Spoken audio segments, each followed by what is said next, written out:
முன்னாள் ஜனாதிபதிகளின் சலுகைகளை நீக்கும் பிரேரணை நாடாளுமன்றத்தில் 151 வாக்குகளால் நிறைவேற்றப்பட்டது. சபாநாயகரால் அங்கீகரிக்கப்பட்டவுடன் முன்னாள் ஜனாதிபதிகளுக்கான அரசு குடியிருப்புகள் நீக்கப்படும். இதன்படி மஹிந்த ராஜபக்ஷ, மைத்ரிபால சிறிசேன, சந்திரிகா பண்டாரநாயக்க குமாரதுங்க ஆகியோர் தமது உத்தியோகபூர்வ வீடுகளை காலி செய்ய வேண்டியுள்ளது. ஜனாதிபதி அன்ருகுமார திசாநாயக்க மஹிந்த ராஜபக்ஷவின் விஜயராம மாவட்டத்திலுள்ள இல்லத்தின் மாதாந்த வாடகை மதிப்பு 4.6 மில்லியனை தாண்டுகிறது என்று நாடாளுமன்றத்தில் தெரிவித்தார். இதேவேளை ரணில் விக்ரமசிங்க மற்றும் கோட்டாபய ராஜபக்ஷ தற்போது அரசு குடியிருப்புகளை பயன்படுத்தவில்லை என்பதால் இந்த சட்டத்தால் பாதிக்கப்பட மாட்டார்கள். புதிய பிரேரணை ஓய்வூதிய பலன்களை தொடர்ந்தும் வழங்குவதோடு முன்னாள் தலைவர்களால் ஆக்கிரமிக்கப்பட்டுள்ள அரசு சொத்துக்களை மீண்டும் உத்தியோகபூர்வ பயன்பாட்டுக்காக ஒதுக்குகிறது. அரசியல் பழிவாங்கல் என சிலர் குற்றம் சாட்டினாலும் முறையாக கோரப்பட்டால் இல்லத்தை காலி செய்ய தயாராக இருப்பதாக மஹிந்த ராஜபக்ஷ ஏற்கனவே அறிவித்துள்ளார்.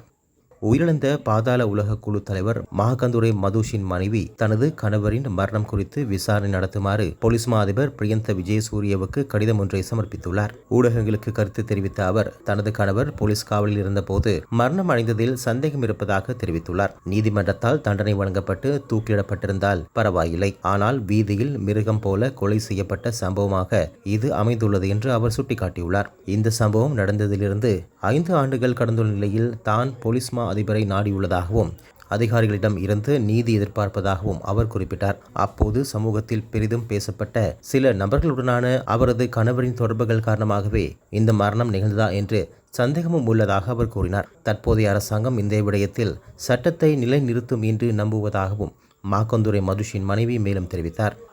பாடசாலைகளின் 2ஆம் தரம் முதல் 11ஆம் தரம் வரை மாணவர்களை அனுமதிப்பதற்காக தயாரிக்கப்பட்ட 27 கீழ் 2025 சுற்று நிறுவம் தற்போது வெளியிடப்பட்டுள்ளது. கல்வி, உயர்கல்வி மற்றும் தொழிற்கல்வி அமைச்சினால் வெளியிடப்பட்டுள்ள 27 கீழ் 2025 இலக்கம் கொண்ட சுற்று நிருபத்தை www.moe.gov.lk என்ற இணையதளத்துக்குள் பிரவேசிப்பதனூடாக பெற்றுக்கொள்ள முடியும்.